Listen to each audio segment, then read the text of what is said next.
is Mr. Critique. Warning. The following thing you're about to see isn't actually approved for all audiences, but instead approved for the natural audience that watches YouTube, which is everybody. But thankfully, this video isn't marked as for kids, meaning that it won't be recommended among kids. This is Mr. Critique. No. Please. I ain't do nothing. Oh. Why is he being arrested? What happened? I just bought a family video. Well, what happened was that he murdered Richard Critic, who wrote the Mickey Mouse Black and White Part 1 or something. And then he murdered him, so now taking him to jail. Oh! You guys go ahead and I'm gonna film my video. Well. So anyway, in part 1 we reviewed the first 14 episodes, and we're going to review the rest of the episodes, which was obvious. Apparently not obvious enough for me to not explain it. I need to explain it later. That doesn't make sense. So whatever, let's continue. Also, Genie Kid Santa Claus. The first Christmas special, and also the best. Well, yes, the best. It's basically the only one I could consider actually good. Basically, the first half of the episode, I don't really remember that much of. I only remember them retelling about Christmas going to be with Christ being born. And that's my favorite part of the episode. Not the rest of the episode is entertaining, but I don't really remember much from it. And I don't know if that detracts from the overall value of the episode or not, but for me specifically, it probably does. They didn't do the fight thing. When Stan hears Martin and Gina fighting on the radio, thinks it would be good content. But at the end, Martin is afraid that Gina will end up overshadowing him. Then he teaches her a lesson by letting her just go out on the radio alone and get insulted by a bunch of random asshole people. Dumb. Who's Brian Ferber? Is that what it says? He's never been in any other episode. So, I don't know. It's kind of weird that Martin is randomly being an asshole by punishing Gina at the end with what he did, which I explained earlier. But, yeah, the episode is just decent. Nothing really remembering about it. Blackwood Jungle Fever is just awful. It's literally just this random teacher that Martin used to be in love with. But then Martin, Tommy, and Cole just go to the school. So they go in a McDonald's date where they get a Batman cup. For a limited time only. That's a real thing that they say in the episode, by the way. But then Gina just randomly assumes that Martin is just cheating on her with Miss Trinidad. So then she just randomly beats an asshole until the very end. Where Gina realized something that she should have just realized in the very beginning of the episode. Or at least when Miss Trinidad said Gina. But she never actually told her name, but Martin did. So, yeah, I guess Martin would just believe a random person that she doesn't even know over Martin. That's comedy. I'm just gonna view the breakup trilogy as one whole thing, so there's nothing that really sets apart the other ones from the next one or whatever. Why does part 2 have 2 separate writers than parts 1 and 3?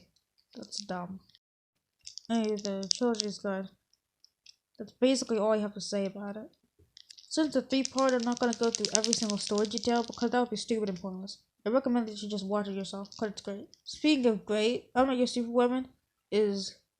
Well, actually, it's not great. I don't know what that segue was. So to start off, this is random promo I found online that sounds like it's narrated from Jim Cummings, which has nothing to do with the actual episode, besides it being a promo for it. I just wanted to mention it.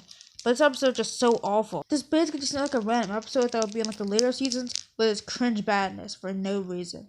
Anyway, Martin is sick, and there's a bunch of antics with Martin being all annoying. The random gross out humor, but then them both being sick in the end, and then Gina ended up being tortured because her random account papers get sopped up in soup or something.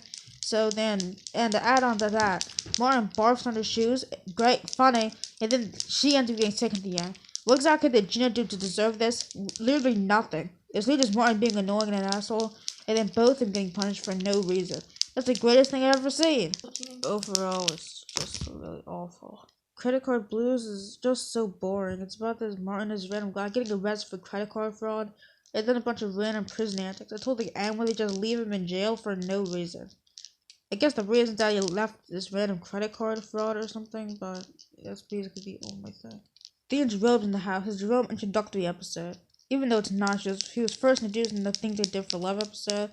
This is just the first episode he actually stars. It isn't a random cameo for joke reasons.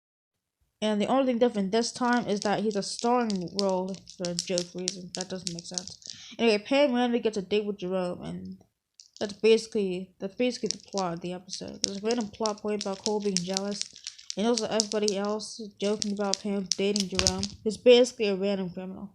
And episode's good. You know, you have way less to say about good episodes, which you meant from my SpongeBob Season 11 review. By the way, part 2 is coming out sometime later, probably like February, near the end of the month. But anyways, I would say about these, besides the plot and it being good, but with the episodes I actually have bad things to say about, they have, well, worse things to say about. You know, I'm too sure what the box part, and it's about these random dwarf people beating up Tommy because he's dating your girlfriend or something. Then there's a whole dwarf people society. But then they randomly learn to make up and be friends. Through Tommy giving this random preachy speech about violence. And the whole episode, the story seems preachy about that. I don't know. The variety show. A special that was an AIDS charity or something. This episode is raising money to cure AIDS or something. I don't know, that's what the plot of the episode's about. There's a random message at the end. It's basically the only thing I can assume. And why does the episode have like 5 writers for no reason?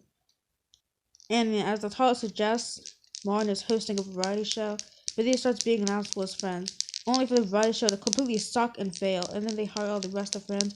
They end up Shanae and Friends' musical sequence, and that's the end. So, yeah. Also, Martin being an asshole in this episode is exaggerated to cartoonish degree, so it's not completely unlikable, it's actually funny. Which I can't really say about, like, the rest of the series after, like, season 2, where he's basically just being an asshole and it's not funny and not really exaggerated enough to work. Well, I don't know what that's supposed to mean, but I don't know. Baby, you can wear my gun. This episode is this.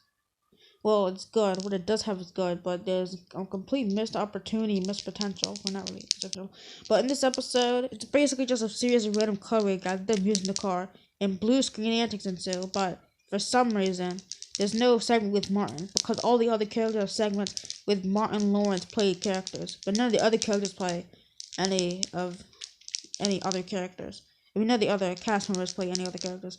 So there's no Martin segment. There's no character for Martin to interact with. So it's kind of weird how they don't have a segment with Martin. It's kind of awful. Did the people who write the episode just think that we wouldn't notice, or did they?